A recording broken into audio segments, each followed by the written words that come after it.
السلام عليكم متابعين الكرام، اهلا وسهلا بيكم. معاكم سمر.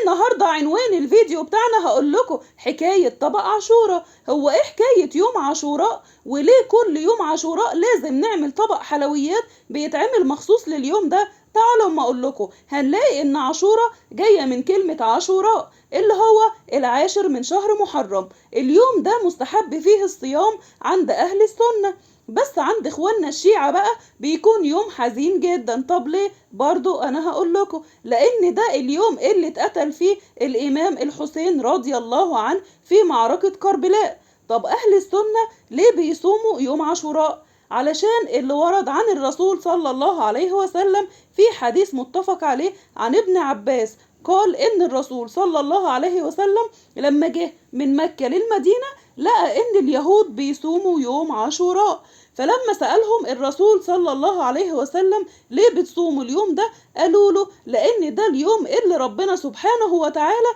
نجى فيه سيدنا موسى عليه السلام وقومه من فرعون وأتباعه. فسيدنا موسى عليه السلام صام اليوم ده شكر لله. وقتها نبينا محمد صلى الله عليه وسلم صام اليوم ده شكر لله. تمام. وقال كمان الرسول صلى الله عليه وسلم أنا أحق بموسى منكم، لذلك حث أمته على صيام اليوم ده. وفي اليوم ده بقى بيتعمل طبق بيتسمى عاشوراء، وده نوع من الحلويات عبارة عن قمح وسكر ولبن محطوط عليهم كده جوز هند بقى وزبيب وشوية مكسرات. قصة طبق عاشوراء بقى بتختلف من بلد للتانية. في تركيا مثلا هنلاقي ان هم بيعملوا نفس نوع الحلويات دي برضو، بس لانهم عندهم اعتقاد ان سيدنا نوح عليه السلام هو اللي عمل النوع ده من الحلويات لما كان على سفينته وقت الطوفان.